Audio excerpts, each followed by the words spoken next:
Hi, I'm here with Mary Theroux, and she will be the recipient of the honorary doctorate at UFM. She is the CEO and chairman of Independent Institute in California, the United States, and she also is the author of Beyond Homelessness, a book about the homelessness crisis in California. We'll talk a little bit about the book right now, but we're very glad to have you here, Mary, in Guatemala. Welcome to UFM, and congratulations with your honorary title. Thank you so much. I'm just overwhelmed to be here. You have known Guatemala for many years. When was the first time you came to Guatemala, and what were your impressions back then, and right now in 2024? I think the first time I actually came here was in 2006. I believe that's when the Mont Pelerin Society met here. And it was here on campus, and it's so beautiful. Of course, I'd known about UFM long before that. I've known Musso since the 1980s. And he was a good friend of my husband's and mine, and just such a remarkable, marvelous man. But everybody knows about UFM. It's such a oasis, not only in Central America, but throughout the world. Everybody knows that this is where these ideas are being kept safe and promulgated, and inspiring younger people all the time. I will start off with a broad idea. We actually had Vice President Kamala Harris coming over to Guatemala, Uh-huh. and she would talk about civil society, which Yes. basically in the eyes of State Department would be something like all foreign aid funded organizations that coincide ideological way with State Department or the government in turn. So Right. what would you define as civil society? What does it include? And what is the role of think tanks? And is think tanks even the right term, right? Well, and of course, that's exactly what civil society isn't. Civil society is something that comes out of the civis, right? The people.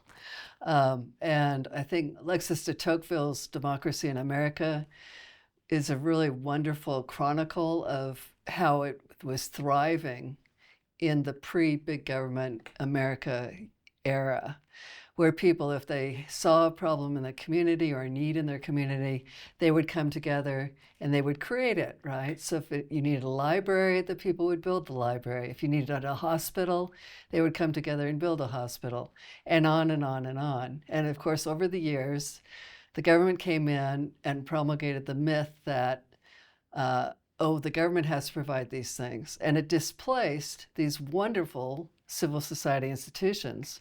We had a marvelous tradition, for example, of mutual aid societies.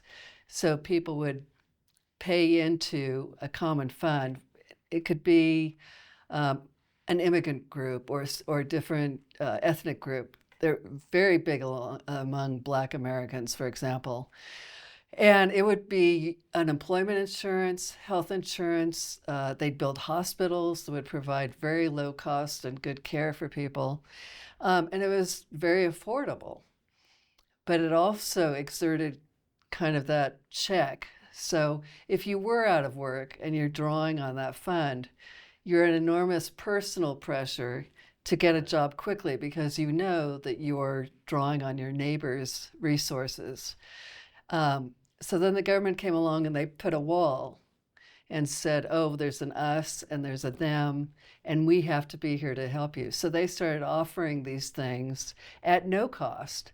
We'll give you free health care. We'll give you free unemployment insurance. And so unfortunately, that obviously led to the shriveling of the voluntary but costly alternative. And now they've done such a good job of driving that kind of civil society into non-existence that it's hard now for people to even imagine that we could be like that we could take care of our own needs, that we could privately help, completely privately help the poor, the sick, the other issues. We could come together and solve all of our problems together. So state-funded Social Security basically displaced private Social Security, which was the norm in the United States for Right. a long time. How would you comment on that from a Central American perspective, where people are asking, demanding from government to step in and take that place? Whereas I think we need to take into account also the difference in wealth, for instance. Can we have civil society in poorer countries? Well, absolutely. And the United States was not a rich country in the early 19th century, late 18th and early 19th century. And that's why de Tocqueville called it democracy in America. He really meant kind of equality in America, and how this helps bring us together and make us understand that we are all individuals. We are all basically the same, and feel as if there but for the grace of God go I. So it is my obligation to help someone who's having difficulties or challenges. And that tradition is very strong. What people need to understand, and what I don't know how you effectively get this message out, but you can point to us, is when the government takes it over, the quality is worse, and you're much more unstable. So our education, for example, now is very, very bad. Literacy is fractional in the United States, if you can believe it. And before the government came in and created the common school, the public school, literacy was something like 75% in the United States through community schools and so on. Our healthcare is terrible. Now that it's free, except it's not free. It's more expensive than it was before Obamacare was put in. And people don't have access because doctors are fleeing from it. It's put a huge wrench into it. We probably, I mean, if we're not able to reverse that trend, it would inevitably lead to single payer because it's functioning so badly now. But before, we had these programs where you were getting your health care through your employer, which actually was a byproduct of World War II when we had wage and price freezes. And so employers couldn't compete for workers based on the wages, so they started offering benefits like health care. And then that became the norm, and now your health care is tied to where you work, and you're not dealing directly with your doctor. And when you deal directly with your doctor, you can negotiate, and the prices are much lower. And they work very well with people who are having problems with giving, free. They get a lot of free sample drugs, for example. They'll give that to their poor patients and things like that. So specifically the healthcare crisis in cost, rising costs, worse quality, you contributed to the after Second World War, the change in how employees would be paid, and the whole idea of like health insurance paid by the employers is idea relatively recent in that sense. No? It is. That was just the start of the problem. So, but when people were more stably employed, like you'd stay with the same employer your entire career, it didn't matter so much. But as we got into the era when people would change jobs a lot, and also you had increasing people who aren't working at all, then the government got into it more and more and more and more. And then you did have these problems with healthcare not being portable, and they regulated it. So if you have healthcare in California, you can't take it if you move to Nevada. And if you have healthcare at this employer, you lose it when you go to another employer, and often there's a gap between the time of coverage and so on. So that started the ball rolling. Everything that was done to it since in the name of, let's fix this. So they pile this on, and that made it worse. Okay, well, let's put this on it. That made it worse. Well, now and then ultimately you got Obamacare, which completely screwed it up. Right. So going back to Tocqueville, which you mentioned, he talks a lot about religious organizations filling a big part of civil society, actually. But in Tocqueville's time, probably there were no state-funded NGOs and charity organizations. Does that change the game? Does funding, like state-funded organizations that more than provide like healthcare or help or whatever, they actually advocate for government interference in those areas? So how do you reflect on that change, particularly on the way we fund not-for-profit organizations, but specifically instead of them providing help, they turn into advocates for more government spending and more government involvement? I'll start with Tocqueville, and then I'll go to your real question. So Tocqueville came over to the United States to study our penal system originally. And he's coming from France, where the king provides everything. There wasn't any of this sort of civil society institutions that take care of the poor and the needy and so on. It was all, the king at Le Roy is too, right? So that's why I was so struck as he's traveling around the United States, supposedly to study prisons. He just stops and goes, wait a minute, this is amazing the way the society is organized. And he completely shifted what he was doing to document the way this society was organized. To your point about the government, the most insidious thing about the government's getting involved in this is that they themselves then start funding NGOs, including charities that are faith-based. And in the process of that, and I'm very familiar with this, having worked with the Salvation Army for many years, for example, which is a church, Right. As well as the largest social service organization in the United States. So it's a slippery slope, because they're sitting there going, oh, we need a whole lot of money, and it's so hard to raise all this money, and oh, look, there's a government grant. Oh, and that's easy to get, Right. It's exactly for our program. But it comes with all of these conditions. And first of all, it comes with the condition that you can't explicitly make faith part of your service. You can have it available kind of behind a curtain, but you can't be explicitly telling people the word of God or Christ or anything. Right. So there you've compromised. And then it comes with all these other stipulations. Oh, it can only be used for this. It can only be used for this.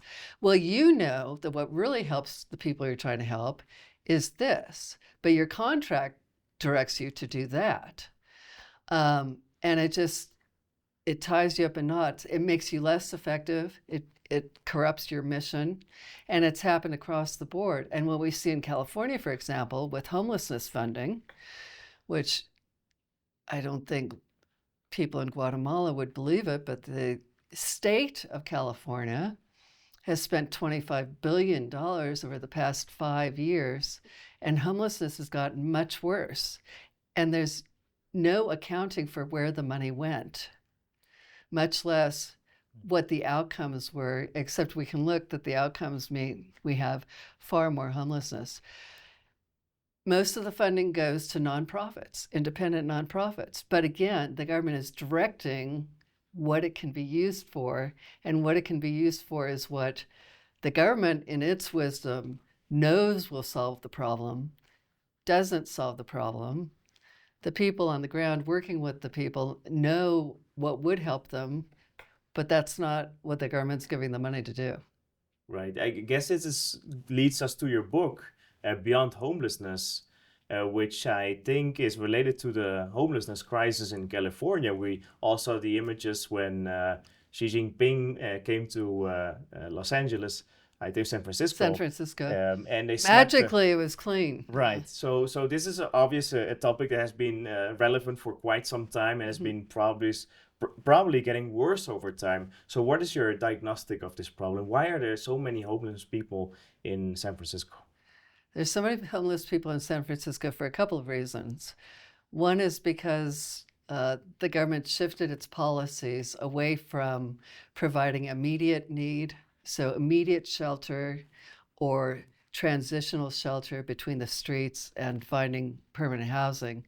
They took all the money away from that and said, no, what people need, it's homelessness, so the solution is a home, right? Mm. So we have to provide them homes. Well, there are 161,000 people homeless in California. There's not enough money in the world to give each of them a home, especially at the cost that the government uses to produce a home. So currently, to produce 1 unit of housing can be anywhere from $500,000 to $1 million. So you multiply that times, and the other thing is, a home does not solve homelessness, because people become homeless because of many different things. It can be drug addiction, drug addiction is a large part, but also just childhood trauma. And childhood trauma can lead to mental illness. It can also lead to using drugs to dull the pain of the trauma, and it's very interrelated. It can also be economic. Certainly during the COVID shutdowns, which were very draconian, people were not allowed to go to work. Sure, the elites could work from home, but out like a factory worker that has to go show up and right, do something or a physically. cleaner, or somebody who works in a store that's been shut down or whatever. They're out of work, and we saw homelessness among that group grow by 50%. But then the problem is, once you're in the street, because there aren't any emergency shelters now, you start drinking or using drugs to sort of dull the horrible situation you're in. And so within a short period of time, you are addicted. So we've seen this shift in policy be completely dreadful, in that you've made the streets now the waiting room for this house, which is never going to materialize. Right. And so the streets are filled with all these people who don't have anywhere to go.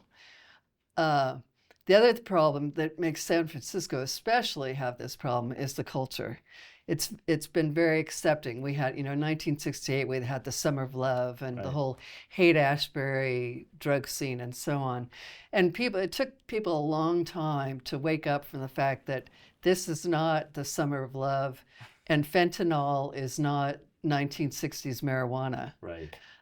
They're beginning, actually, they have woken up now, and there's a huge backlash against this permissiveness to allow drug selling and drug use in the streets and people to live in the streets and so on. So they are now seeking solutions, and that's really where our work comes in. It is offering a proven solution from the one place in the country that went the complete opposite of federal policy, and has produced entirely different outcomes.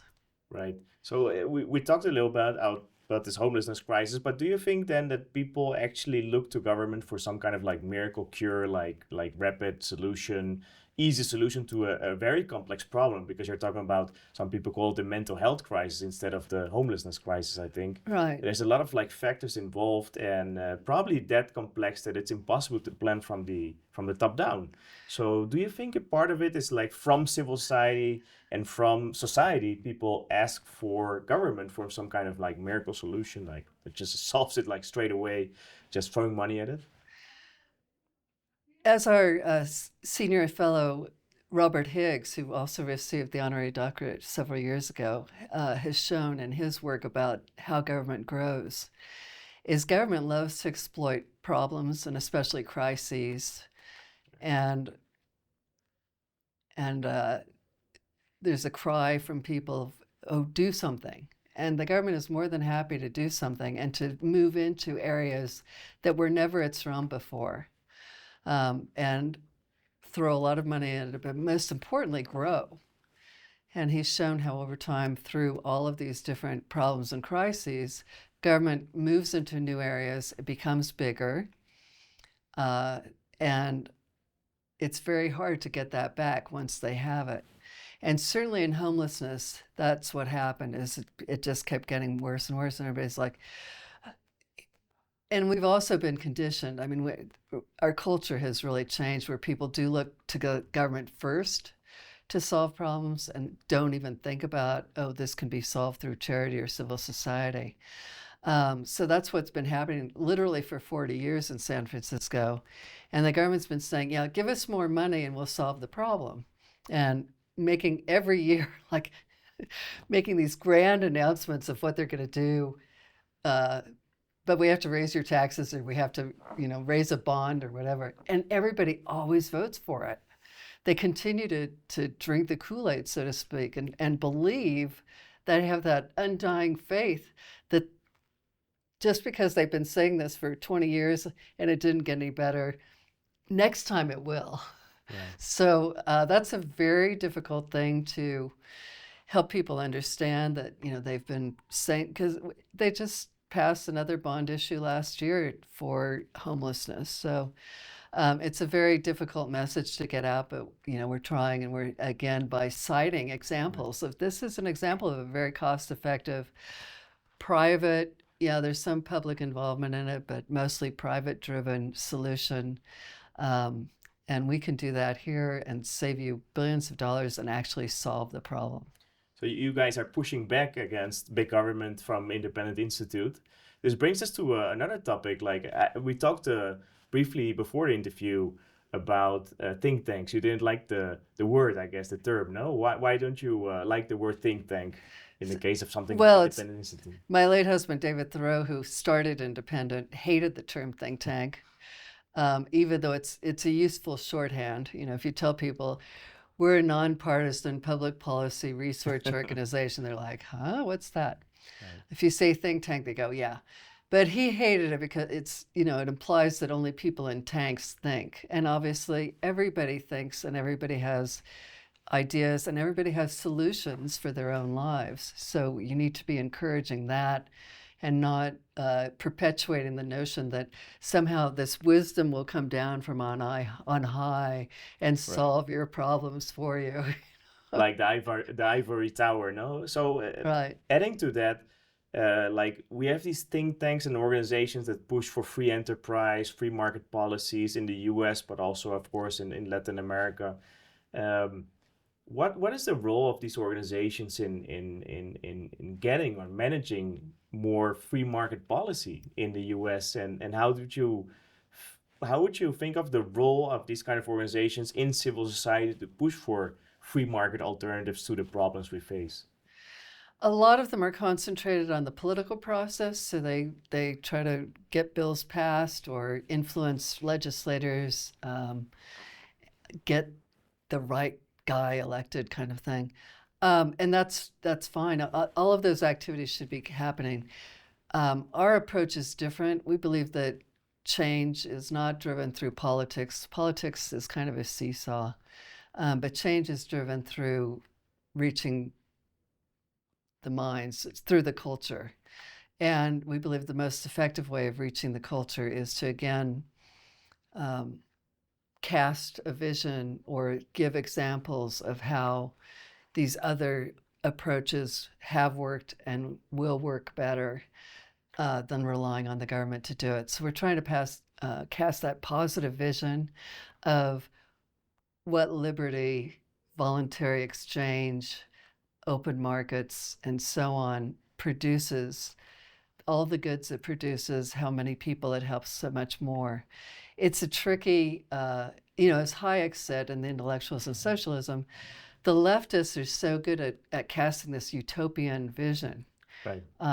And it's very appealing. And we have to be equally good at casting a utopian vision of saying, this is what the world could be like if we approach it this way. And look, maybe first point out,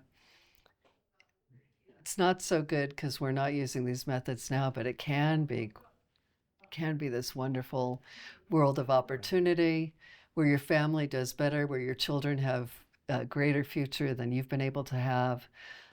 We have clean water and good health, and we go to Mars, and we're safe. And we're safe.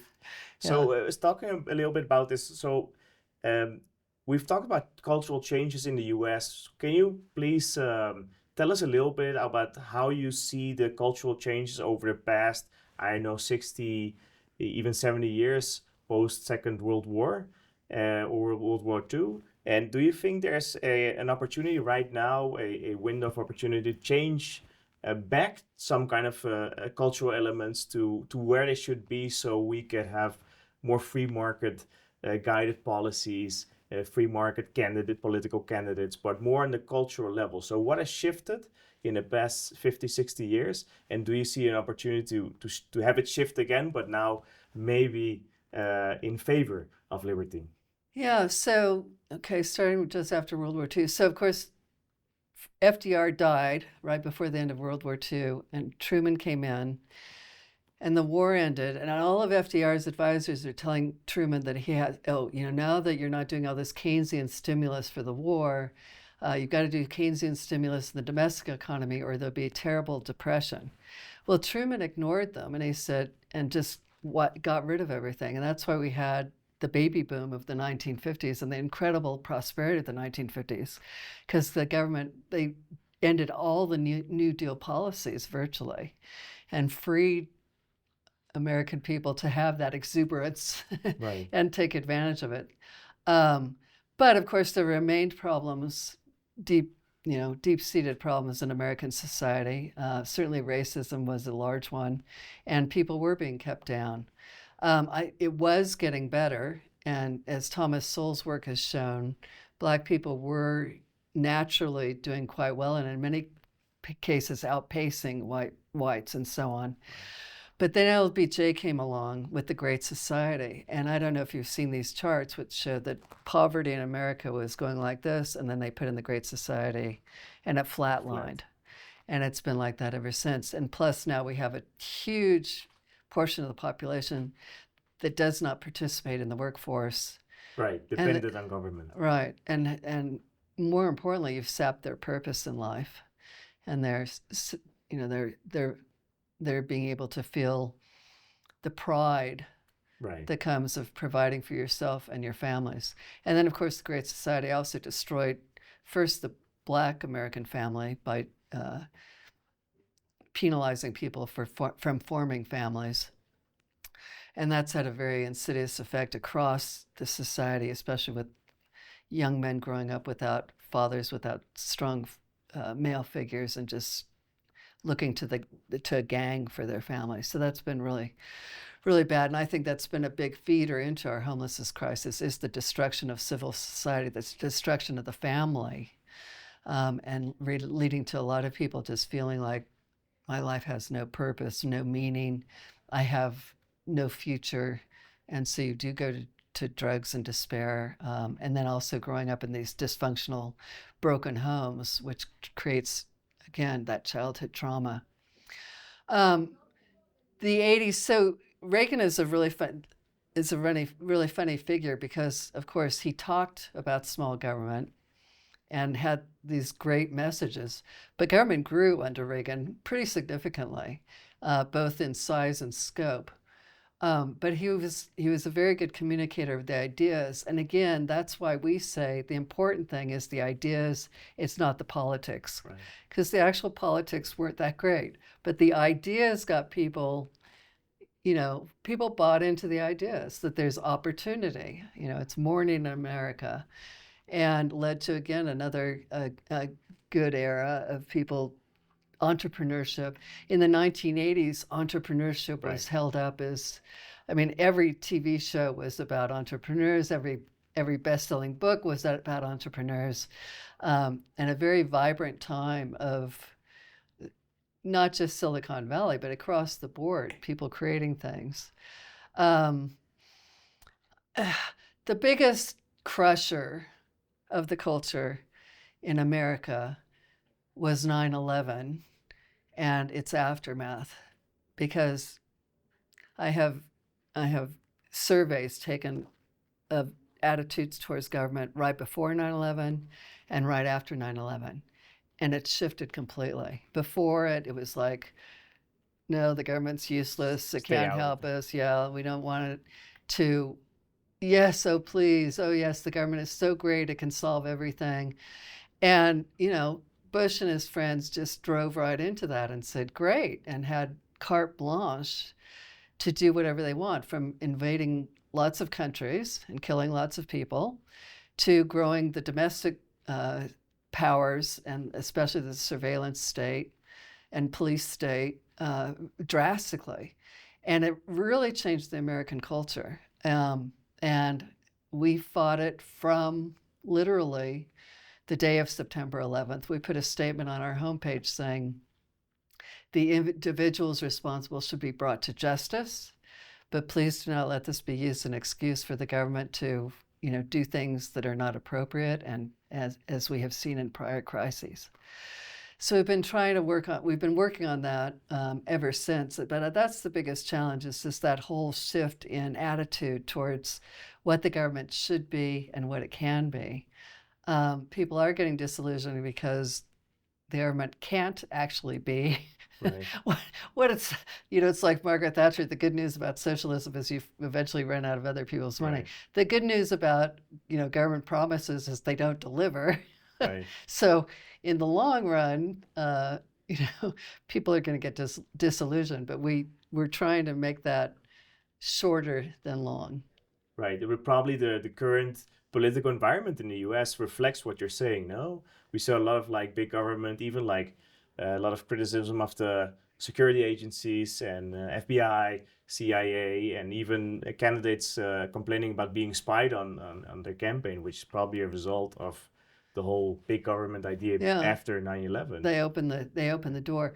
Well, it's interesting because post the election, now Trump is coming out saying he's going to get rid of the deep state because he's been a victim of the deep state for the last 4 years. Right. So now he hates it, which is great. If he can get rid of the deep state and we can keep it gone, that alone is worthwhile. I think the biggest factor in the American election, though, was the economy. The middle class and the working class has been really hurt under the recent years, and no amount of spin can convince them otherwise because they see it in their bank account. Right, in their purchasing power. Yeah. So a few final comments, maybe. Is there a need for free market think tanks, and how do we fund them? That's one question. And the other question: do we have any like final thoughts and ideas for the Guatemalan people, for Central America in specific? Like, how do we build civil society? What should people look at instead of looking at government for solutions?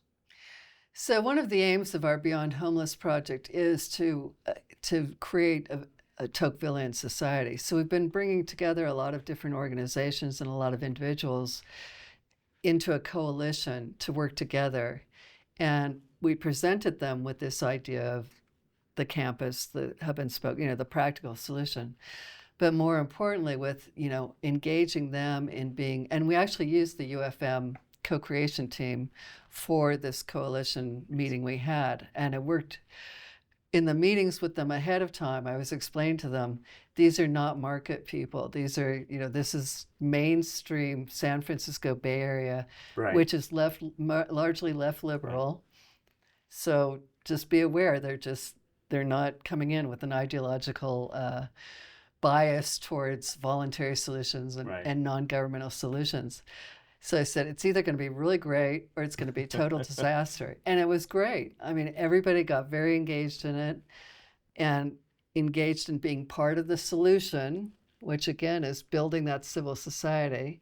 And we're continuing to implement the ideas that came out of that in the hope, well, not only the hope that first we help solve homelessness, but more importantly for the long term is help people see that if they come together and they work together on a problem, they can impact it and have that feed, okay, let's work on crime, let's work on education, let's work on this.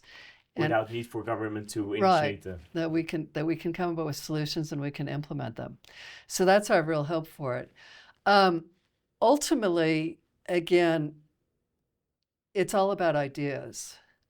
And we fervently believe, of course we have to because our existence is predicated on it, is that good ideas will overcome bad if we convey them well and to people where they are.